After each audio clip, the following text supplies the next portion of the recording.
আমরা তো আজকে ইসলামকে মসজিদের ভিতরে আর মাদ্রাসার ভিতরে জলসার মাহফিলে আমরা বন্দি করে দিয়েছি। আমরা ভেবেছি ইসলাম মানে মাথার টুপি, মসজিদে যতক্ষণ থাকবো খাটিয়ে রাখবো, মসজিদের কোট থেকে নামবো পকেটে পুরে নেবো। আমরা ভেবেছি ইসলাম মানে হলো মাথার পাগড়ি, আমরা যতক্ষণ মেম্বারে থাকবো, স্টেজে থাকবো, মাথায় পাগড়ি থাকবে, আর তারপরে এখান থেকে নেমে গেলে পাগড়ি পকেটে চলে যাবে। ইসলাম টুপিও নয়, পাগড়িও নয়। ইসলাম হলো আপনার গায়ের চামড়া। আপনি যেখানে থাকবেন আপনার চামড়াও যেমন সেখানে থাকে, তেমনি মুসলমান যেখানে থাকবে তার ইসলামও তার সাথে থাকবে। জোরে বলুন না সুবহানাল্লাহ। সেটা হতে পারে মসজিদের ভিতরে, হতে পারে জাহাজের ময়দানে, হতে পারে কাউসা বাজারে। আপনি দোকানদারি যখন করছেন তখন ইসলামকে মসজিদে তালা দিয়ে আসেননি, আপনার সাথে ইসলাম আছে। আপনি ওখানেও রাসূলুল্লাহকে নকল করুন। আমার নবী বিজনেস কেমন করে করতে বলেছিলেন। আজ বিজনেস মুসলমানদের কেমন চলছে? জি, বিজনেস কেমন চলছে? এখানে ধোকা খাবার পরে অমুসলিমরা ইসলাম সম্পর্কে কত কটু কথা বলে, জানেন? কত কটু কথা বলে।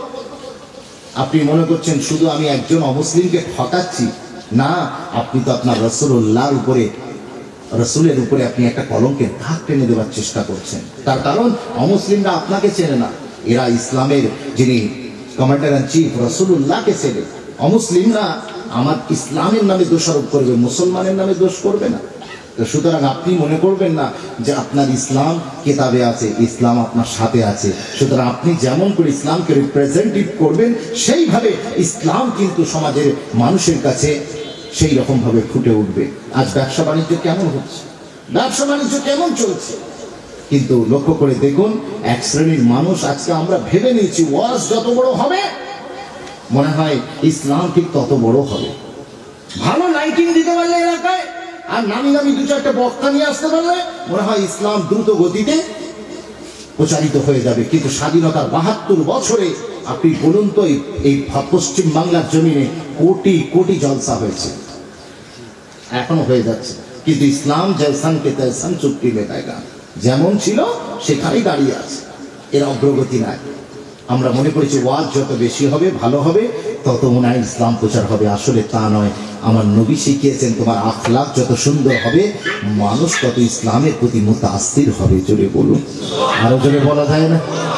মালয়েশিয়া বলে পৃথিবীর মানচিত্রে একটা দেশ আছে, পৃথিবীতে 233টার মতো কান্ট্রি, 51 কোটি 1,05,000 বর্গ কিলোমিটারের এই সুবিশাল পৃথিবীর একটা জায়গাতে একটা দেশ আছে, নাম হলো মালয়েশিয়া। এই মালয়েশিয়াতে একজন মুসলমান ছিল না, একজন মুসলমান ছিল, পুরো দেশটা মুসলিম। ওখানে কেউ ওয়াজ করতে যায়নি, কেউ গাঁটলি পুটলি নিয়ে চিল্লায় ওখানে দিতে যায়নি, কেউ ওখানে ইসলাম প্রচার করেনি। কিন্তু আজ পৃথিবীর ইতিহাস প্রমাণ করে ইন্দোনেশিয়া সহ যে মুসলিম কান্ট্রি গুলো দেশ আছে সেগুলোর ভিতরে মালয়েশিয়া একটা, পুরো দেশটাই মুসলিম। কি করে হলো? ওখানে কি ওয়াজ হলো? ওখানে তাবলীগ গিয়েছিল? ওখানে ওয়াজও হয়নি, ওখানে কেউ তাবলীগও করতে যায়নি। তাহলে কি করে ইসলাম এত প্রচার হলো? শুনলে অবাক হবে। 2 জন সাহাবী তাইফে বাজার দোকান লাগিয়েছে, কাপড়ের দোকান, চলেনি, খদ্দার নেই, উনি গুটিয়েছেন। দুজনে বললেন ভাই কি করা যায়, হালাল ব্যবসা করতে হবে, তো চলো পৃথিবীর যেখানে দেখবো যে চলে সেইখানে দোকান লাগাবো। এই চিন্তা করে 2 সাহাবী গাঁটলি পুটলি নিয়ে হাঁটতে হাঁটতে চলতে চলতে চলতে চলতে দেশ দিগন্তর পার হয়ে অবশেষে মালয়েশিয়া বর্তমান যেটা, সেখানে এসে ওনারা দাঁড়ান ঘাঁটি গাড়ি। ওখানে দাঁড়ানোর পরে 2টো দোকান লাগান পাশাপাশি। মসজিদ স্থাপন করেছেন না, মাদ্রাসা কায়েম করেছেন না, ওখানে খানকা দিয়েছেন না, মার্কাজ বানিয়েছেন না, ওখানে কেবলমাত্র 2টো দোকান দিয়েছে। আর যারা এই বাজারে ব্যবসায়ী আছেন, আমরা যারা ব্যবসা করছি একটু শুনে রাখি, 2টো দোকান লাগিয়েছে পাশাপাশি, 4-5 টাইমস ইন এভরি ডে, প্রতিদিন 5 বার করে যখন সময় হয়ে যায় নামাজে, তখন তারা দোকানে ঝাঁপ ফেলে দেয়, দোকানের পিছনে একটা জায়গা করেছে, সেইখানে দুজনে মিলে আল্লাহর হুজুরিতে দাঁড়িয়ে নামাজ আদায় করে। 1 দিন 2 দিন 4 দিন 5 দিন 7 দিন পার হয়ে গেল। বেশ কিছুদিন যাবার পরে দেখতে পাওয়া যায় মালয়েশিয়ার লোকেরা, লোকাল পার্সনেরা তারা লাইন দিয়ে কাতার দিয়ে দাঁড়িয়ে আছে। তারা কাতার দিয়ে দাঁড়িয়ে, দোকান বন্ধ তবু দোকানের সামনে কাতার, বাজারে সব দোকান খোলা, কোনো দোকানে কাস্টমার নাই, এনাদের দুজনের দোকানে কাস্টমার। জোরে বলুন, আরো জোরে বলা যাবে না? এই খবর ছড়িয়ে পড়লো। 1 দিন 2 দিন 5 দিন 7 দিন, বেশ কিছুদিন যাওয়ার পরে খবর ছড়িয়ে পড়লো যত দোকানদার যত কাস্টমার সব এনাদের দুজনের দোকানে। ব্যাপারটা কি, একজন কাস্টমারকে জিজ্ঞাসা করা হলো, ওইদিকে দোকান খোলা এদিকে দোকান বন্ধ, তোমরা খোলা দোকান ছেড়ে বন্ধ দোকানের সামনে ইন্তজার কেন? ওই সময় কাস্টমার বলল, এ বান্দা বহুত সচ্চা হ্যায় ইসিলিয়ে বান্দা বহুত আচ্ছা হ্যায়। জোরে বলুন। এরা ব্যবসা করে, কোন ডুপ্লিসিটি 2 নম্বরই মাল দেয় না, মালের ন্যায্য দামটা নেয়। আর কোন পচা ধসা মাল, নোংরা মাল, রিজেক্টেড মাল, ব্যাকডেটেড মাল দেয় না। এরা প্রত্যেকেই জেনুইন মাল দেয়। যদি কোনো মালের ভিতরে খারাপই থাকে, প্রথমে কাস্টমারকে সেইটার দিকে দৃষ্টি আকর্ষণ করে। আর এরা যে কথাগুলো বলে, এদের কথার ভিতরে এত মিষ্টতা, মৌমাছি যেমন ফুলে বারবার করে বসে। আমরা মালয়েশিয়ার মানুষেরা আমরা কোনো জায়গায় না গিয়ে এই দোকানদারদের মিষ্টি কথা শুনতে আসি। জোরে বলুন না সুবহানাল্লাহ। এইভাবে 1 দিন 2 দিন 5 দিন 4 দিন যাবার পরে বেশ কিছুদিন অতিক্রান্ত হলো। হবার পরে মালয়েশিয়ার লোকেরা বরাবরই করতে লাগলো, এই মানুষগুলো এসেছেন কোথা থেকে, কোথায় বাড়ি, আমরা তো কোনোদিন দেখিনি, এ আজনবী লাগছে, অপরিচিত লাগছে, কোথায় বাড়ি? তখন একজন গিয়ে জিজ্ঞাসা করছে, ভাই আপনাদের বাড়ি কোথায়, কোথা থেকে আসছেন? বলে আমরা সৌদি আরব থেকে আসছি। বলে তাই? বলে হ্যাঁ। বলে আল্লাহে, আল্লাহর কসম করে বলছি, আমরা আমাদের জীবনেতে তোমাদের মতো এত সাচ্চা সৎ মানুষ আর জীবনে কোনোদিন দেখিনি। জোরে বলুন, আর একটু জোরে বলা যায় না? हमने जमाना को देखा पर तुम जैसा सच्चा कहीं नहीं देखा। আমরা পুরো জামানা দেখেছি, আমাদের লাইফ কারো 50 বছর, কারো 30 বছর, কারো 40 বছর, আমরা আমাদের জীবনেতে এত মানুষের সাথে ওঠা বসা করেছি, কিন্তু তোমাদের মতো এত সুন্দর ব্যবহার, এত সুন্দর আখলাক আমরা কোনোদিন কোথাও দেখিনি। ওই সময় 2 জন সাহাবা বলছে, আরে तुमने हमें देखा तो क्या देखा, तुमने हमें देखा तो क्या देखा, तुमने तो कभी सिद्दीक अकबर को नहीं देखा। जोरे बोलो ना सुभान अल्लाह। तुमने हमें देखा तो क्या देखा, तुमने उमर फारूक को नहीं देखा, तुमने हमें देखा तो क्या देखा, तुमने तो उस्मान गनी अली शेर खुदा को नहीं देखा, अरे तुमने हमें देखा तो फिर क्या देखा, तुमने तो कभी मोहम्मद अरबी को नहीं देखा। जोरे बोलो। মালয়েশিয়ার লোকেরা বলছে, আরে গোলামের যদি এই অবস্থা হয়, যে গোলামতি করে, যে নবী মুহাম্মদের কালমা পড়ে, তার যদি এই মাকাম হয়, তার যদি এত সুন্দর মধুর মতো ব্যবহার হয়, সেই মানুষটা যদি ব্যক্তিগত জীবনে এত সচ্চা হন, এত সৎ হন, তাহলে ये शान अगर है खिदमतगारों की तो सरदार का आलम क्या होगा। जरे बोलो। এই যদি মদিনাওয়ালার গোলামের অবস্থা হয়, তাহলে রাসূলুল্লাহর মাকাম কেমন? পুরো মালয়েশিয়ার লোক फटाफट এসেছে, সাহাবী দুজনের হাতে হাত দিয়ে বায়াত হয়ে ঈমানের কালমা পড়ে মুসলমান হয়ে গিয়েছে। সেই দিন থেকে পুরো মালয়েশিয়ার কান্ট্রিটা ইসলামিক কান্ট্রি হয়ে গেল। কিসের জন্য ওয়াজ করে হলো? আখলাকের জন্য। আখলাক তৈরি করুন, কিরদার তৈরি করুন, যে আমার কিরদারের দ্বারা যেন কেউ মুতাআসসির হয়। এই জিহবা যে আছে আমাদের প্রত্যেকের, এই জিহবাতে কোনো হাড় নেই, কিন্তু এই জিহবা যদি একটু চলে বেশি, তাহলে লোকের কলিজার ভিতরে পাঁজরের হাড়কেও ভেঙে দিতে পারে। কথা ঠিক না ভুল? জি, এই জিহবার এত ক্ষমতা রয়েছে। সুতরাং আমাদের কথাবার্তা খুব মধুর করতে হবে, আমাদের কথাবার্তা খুব নরমিয়াতের সাথে পেশ আসতে হবে, মানুষকে সঠিক বার্তা দিতে হবে, রং ইনফরমেশন দিলে হবে না। পাশাপাশি অমুসলিম ভাইদের বাস, আমরা তাদের সাথে যখন কথা বলবো, কিংবা আমরা নিজেরা যখন কথা বলবো, খুব ভদ্রভাবে আমাদের কথাবার্তা বলতে হবে, উগ্র মেজাজের হলে হবে না। মনে রাখবেন যে ওই আপনার প্রেসার কুকারের মতো সিটি দিলে তার দাম বাড়ে না। মনে রাখবেন প্রেসার কুকারের ভিতরে যে ঠান্ডা হয়ে যে জিনিসটা থাকে, সেইটারই দাম বেশি।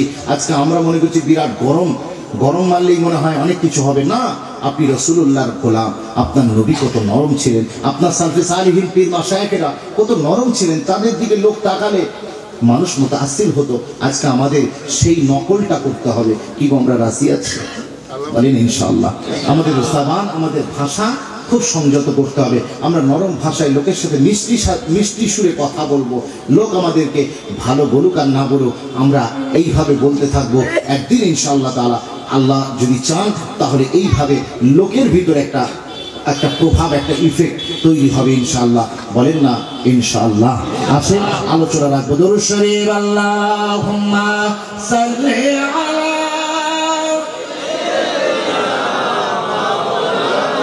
ওয়া আলা আলি সাইয়্যিদিনা। জন্ম আমার যদি হতো আরবে, মক্কা মদিনার মাকামে জন্ম আমার যদি হতো আরবে মক্কা মদিনার মাকামে তোমারই দিদার পে ধন্য হতাম তোমারই দিদার পে ধন্য হতাম বারে বারে দেখে দেখে মন জোড়াতাম জোরে বলেন না সুবহানাল্লাহ আমাদের জন্ম ভারতে না যদি আরবে হতো রাসূলকে একবার দেখলে কি মন ভরতো বারবার দেখতে মন চাইতো না জি অবশ্যই দেখতে মন চাইতো যে যাকে ভালোবাসে তাকে দেখলে মুচকি মুচকি হাসে আমরা রাসূলকে বড় প্যার করি নবীজিকে একবার দেখলে আমাদের কলিজা ভরতো না আমরা বারবার দেখতাম যারা দেখেছিল তোমায় নয়ন ভরে আজও পৃথিবী তাদের স্মরণ করে জোরে বলুন যারা দেখেছিলেন নবীজিকে লোক আজকে তাদের সেই আবু বকর ওমর ওসমান আলীকে লোক স্মরণ করছে না জি যারা নবীজিকে দেখেছিলেন তাদের তো লোক মনে রেখেছে কিন্তু যারা মোদিজিকে দেখছে স্বয়ং মোদিজিকে কেউ মনে রাখবে না কথা ঠিক কিনা জি লক্ষ্য করে দেখুন আমাদের ঘোষণা হলো আমার হিন্দু মুসলিম এই এলাকায় সম্প্রীতির সভা হচ্ছে সর্বধর্মের বর্ণের মানুষেরা আছেন আমি সকলের দৃষ্টি আকর্ষণ করছি লক্ষ্য করে দেখুন উনি ক্ষমতায় আসার আগে বললেন আমি আসছি তোমাদের জন্য আসছে দিন এখন থেকে তোমরা নাচো 3 দিন কিছু লোক খুব কাপড় চোপড় খুলে নাচানাচি করলো মনে করলো জলের পাইপ খুললে পেট্রোল পাবো বাজার থেকে টমেটো কিনলে আপেলের শাক পাবো কিন্তু কোথায় সে আসছে দিন এখন হিন্দু মুসলমান উভয়ের জীবন পুরো কেরোসিন কথা ঠিক কিনা হ্যাঁ পেট্রোল পাম্পে গেলেই বোঝা যাচ্ছে আসছে দিন তো যাই হোক আমার হিন্দু ভাইরা আমার মুসলমান ভাইরা তারা ইনাকে মনে করছিলেন আমাদের মাসিহা যাই হোক সবাইকে তো একবার করে দিয়েছি সুযোগ তো এনাকে একটু দিই তো ইনি বসলেন ক্ষমতায় বসার পরে কি অবস্থা আজকে হিন্দু মুসলমান উভয়ই আমরা ক্ষতিগ্রস্ত হচ্ছি তো ইনাকে যারা দেখছে তাদেরকে তো দূর কি বা স্বয়ং মোদিজিকেই লোক মনে রাখবে না এবার আসুন আমার রাসূলুল্লাহকে তো লোক মনে রেখেছেনই বরং নবীজিকে যারা দেখেছেন তাদেরকে লোক মনে রাখেনি আমি যদি জিজ্ঞাসা করি ভরা মাজমুয়ায় যে রাসূল যে জামানায় এসেছিলেন ওই জামানায় পারস্যের সম্রাটের নাম কি ছিল আপনাদের এলাকায় যদি কেউ ইসলামিক হিস্ট্রি নিয়ে পড়াশোনা করেন কিংবা আলেম ওলামা ছাড়া এ উত্তর দিতে পারবে না যদি বলি পারস্যের গভর্নরের নাম কি ছিল উত্তরে দিতে পারবে না নবীজির জামানায় রোমের বাদশার নাম পারস্যের গভর্নরের নাম কি কেউ আমরা জানি না কিন্তু যদি এই মজলিসে সবথেকে বয়সে কম তাকে যদি বলি ভাই ছোট্ট বয়সে যে রাসূলের জামানায় মসজিদুন নববীর মুয়াজ্জিনের নাম কি ছিল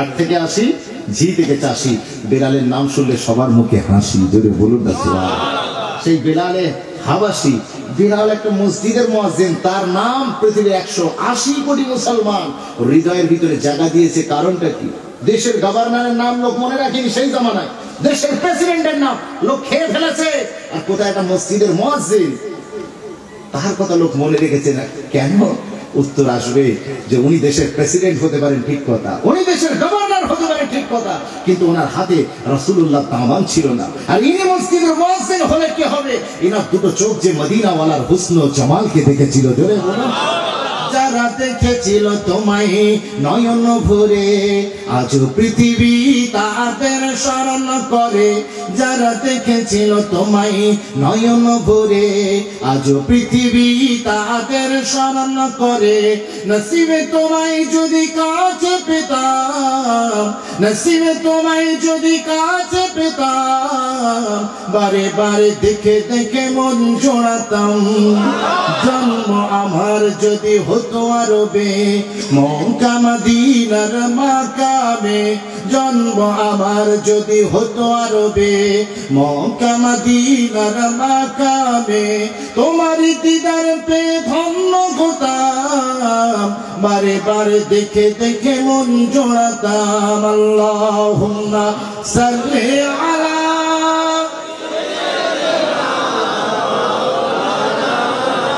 ওয়া আলা আলি সাইয়্যিদিনা একটু মদিনাওয়ালার সাথে জুড়ে যান জুড়ে গেলেই দাম বাড়বে জুড়ে গেলেই দাম বাড়বে মদিনাওয়ালার সাথে একটু জুড়ে যান তো ও বাগদাদের বাজারে একজন রুটি বিক্রি করছে তাজা রুটি 1 টাকা বাসি রুটি 2 টাকা লোক বলছে পাগল হয়েছে দুনিয়া চলছে একদিকে এ চলছে তার বিপরীতে বলে আমার মাল নেবার হলে নাও নাহলে টিকিট কাটো কিন্তু একজন এসে বলছে ভাই আমি মাল নিতে চাই না শুধু কারণ জানতে চাই তাহলে তারা বসো তাহলে বাসি রুটির দাম 2 টাকা কি করে হলো বলছে বলো তো তাজা রুটি কবে হয়েছে? বলে আজকে টাটকা হয়েছে। বাসি রুটি আজকের আগের দিন, একদিন আগে হয়েছে। বলছে বলো তো আমার রাসূলুল্লাহ আজ থেকে কতদিন আগে দুনিয়া থেকে বিদায় নিয়ে চলে গিয়েছে? ১৫০০ বছর আগে। বলে বলো তো এই দুটো রুটির ভিতরে কোন রুটিটা রাসূলুল্লাহর জামানার অতি নিকটবর্তী হয়েছে? বাসি রুটিটা। তাই আমি একজন ইমানদার, আমি আশিকে রাসূল, আমার দোকানে সেই জিনিসের দাম বেশি যেটা মদিনাওয়ালার সাথে জুড়ে আছে। জুড়ে বলে আরো জোরে বলবেন না সুবহানাল্লাহ? তাই আসুন আমাদের একটু জুড়ে যেতে হবে। আপনারা দেখেননি কদিন আগে বিশ্ব স্বাস্থ্য সংস্থা জানিয়েছে তাম পৃথিবীর এত হাজার হাজার lakh lakh city, mega city, super city আছে, এই এতগুলো শহরের ভিতরে যে শহরটাকে তারা প্রথম করোনা মুক্ত শহর বলে ঘোষণা করেছে, শ্রেষ্ঠ স্বাস্থ্য নগরী বলে যে শহরটাকে ঘোষণা করেছে, সেটা নিউ ইয়র্ক নয়, সেটা বার্মিংহাম নয়, সেটা আপনার কি বলে সুইজারল্যান্ড নয়, সেটা হলো আমার রাসূলুল্লাহর শহর মদিনাতুল মুনাওয়ারা। যদি বলুন আর এই মদিনার মাটির সাথে কার সম্পর্ক? রাসূলের সাথে। কোরআন খুলুন, আল্লাহ কসম খাচ্ছেন, লা উকসিমু বিহাদাল বালাদ ওয়া আনতা হিল্লুম বিহাদাল বালাদ। আমার আল্লাহ আমার পাওয়ারদার বিনিয়াজ মদিনা শরীফের কসম খাননি, কসম খেয়েছেন মক্কা শহরের। অথচ WHO সাক্ষ্য দিচ্ছে মদিনা শহর পৃথিবীর সব থেকে শ্রেষ্ঠ শহর। আল্লাহ কসম খাচ্ছেন, লা উকসিমু বিহাদাল বালাদ, আমি আল্লাহ মক্কা শহরের কসম খাচ্ছি। আল্লাহ কেন কসম খাচ্ছেন? মক্কায় কি কাবা ঘর আছে বলে আল্লাহ বলছেন না, মক্কায় কাবা ঘর আছে বলে আমি কসম খাই না। মক্কায় আবে জামজাম আছে বলে আমি কসম খাচ্ছি না। মক্কায় মাতাফ আছে না, তার জন্য নয়। মক্কায় রুকনে ইয়ামানি আছে, তার জন্য নয়। মক্কায় মিনা মুজদালিফা আছে, তার জন্য নয়। মক্কায় মাকাম ইব্রাহিম আছে, তার জন্য নয়। আল্লাহ আপনি তাহলে কসম কিসের জন্য খাচ্ছেন? আল্লাহ সাবাবে কসম করে আয়াতে বর্ণনা করে বলছেন, ওয়া আনতা হিল্লুম বিহাদাল বালাদ। এ আমার হাবিব, মক্কার অলিগলি নুড়ি পাথরগুলো আপনার নূরের কদম মোবারকে বুসা দিয়েছে। মক্কার অলিগলিতে আপনার গায়ে মোবারক মুশকাম্বারের খুশবুটা ছড়িয়ে পড়েছে। তাই আমি আল্লাহ আমার কাছে মক্কা শহর পৃথিবী সবচেয়ে শ্রেষ্ঠ হয়ে গিয়েছে। মক্কাতে আপনার কদম পড়েছে, মক্কার মাটি আপনার কদমে বুসা দিয়েছে।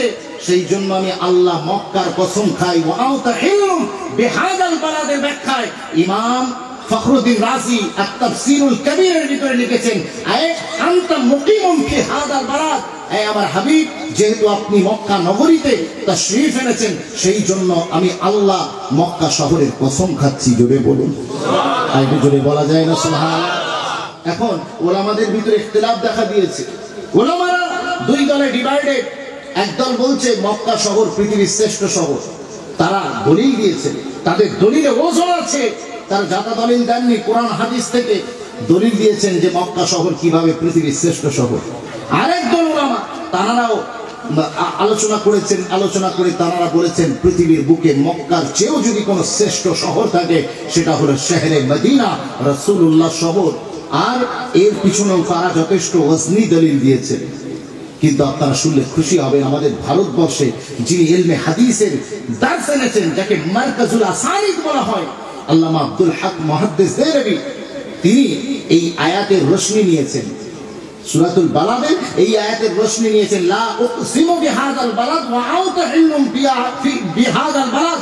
আল্লাহ বলছেন, এই দুনিয়ার মানুষ, আমি আল্লাহ মক্কা নগরীর কসম খাচ্ছি এই কারণে, মক্কাতে আমার নবী পাক কদম মোবারক রেখেছেন, মক্কাতে আমার নবী থাকেন, তাই আমি আল্লাহ মক্কা নগরীর কসম খাচ্ছি। আল্লামা আব্দুল হক মুহাদ্দিস দেহলভী এই আয়াত থেকে রোশনি নিয়ে তিনি ঘোষণা করলেন, যতদিন নবী মক্কায় ছিলেন ততদিন মক্কা পৃথিবীর শ্রেষ্ঠ শহর ছিল। আর যেদিন রাসূল হিজরত করে মদিনাতুল মুনাওয়ারায় চলে গেলেন, সেই দিন থেকেই মদিনা মুনাওয়ারা পৃথিবীতে সবথেকে শ্রেষ্ঠ শহর। জোরে বলুন, আরো জোরে বলা যাবে না? মদিনাতে বাস করছেন 22 লক্ষ মানুষ। এই 22 লক্ষ মানুষকে বিশ্ব স্বাস্থ্য সংস্থা ক্লিন চিট দিচ্ছে যে পৃথিবীর ইতিহাসে প্রথম করোনা মুক্ত যদি কোনো সিটি থাকে সেটা হলো রাসূলুল্লাহ শহর। মদিনা মুনাওয়ারা হচ্ছে এমন একটা শহর যেখানে কোনো রোগই নেই, রোগ ঢুকতে পারে না, রোগ তো দূর কি বাদ, আপনার দাজ্জালেরও ঢোকার পারমিশন নেই মদিনায়। জোরে বলুন। যখন কিয়ামতের পূর্বে সারা পৃথিবীকে তছনছ করবে দাজ্জাল, সব জায়গায় ঢুকে যাবে, মদিনায় ঢুকতে চাইবে, কিন্তু ওই সময় মদিনার মেন গেট, ওই গেটেতে আল্লাহ ফারিস্তা দাঁড় করিয়ে রাখবেন। আজ আপনার দাজ্জালও সেই সময় মদিনায় ঢুকতে পারবে। বলবেন না সুবহানাল্লাহ। সেই মদিনা শহর শ্রেষ্ঠ হলো কি কারণে? শ্রেষ্ঠ হলো কি কারণে এত শ্রেষ্ঠ হয়ে গেল? বিশ্বনবী হাদিস শরীফের মধ্যে বলেছেন, গুবারুল মদিনাতে শিফাউন মিনাল জুযাম। ইমাম আবু নুআইম আল ইসফাহানি আত-তিব বলে একটা কিতাব লিখেছেন, তার ভিতরে তিনি এই হাদিসকে নকল করেছেন। তিনি বলছেন, মদিনার মাটিতে, আল্লাহ নবী বলেছেন, মদিনার মাটিতে কুষ্ঠ রোগীর শেফা আছে। জোরে বলুন। রাসূলুল্লাহ মদিনার একটা কাবিলায় গেলেন, গিয়ে দেখলেন সেই কাবিলার লোকেরা খুব বিমার, অসুস্থ। আল্লাহ নবী বলেন, তোমাদের কি হয়েছে? বলে, হুজুর আমাদের জ্বর হয়েছে। ওষুধ নাওনি? সেই জামানায় যা ছিল। বলে, হ্যাঁ হুজুর আমরা সবাই ওষুধ নিয়েছি, কিন্তু মোটেই জ্বর যাচ্ছে না, শরীর সুস্থ হচ্ছে না। আল্লাহ নবী বললেন, আরে তোমরা যে মাটিতে রয়েছো, এই মাটি তো তোমাদের জন্য শেফা। তোমরা কোনোদিন এই মাটি টেস্ট করে দেখেছো? বলে, না হুজুর তা তো জানি না। রাসূল বলেন, চলে যাও, ওয়াদি বাহতান বলে একটা জায়গা আছে, সেখানে সাহেব বলে এলাকা আছে, সেই সাহেব এলাকাতে কিছু মাটি নিয়ে আসো, ওই মাটি নিয়ে তোমাদের শরীরে একটু একটু করে টাচ লাগাবে। সাহাবা হুজুরা তাই করলেন, মদিনার ওই সাহেব এলাকা থেকে মাটিগুলো নিলেন, নিয়ে শরীরে টাচ লাগানোর কারণে আল্লাহ পাক মদিনার মাটির বরকতে তাদের রোগকে শেফা আতা করে দিলেন। যদি বলুন।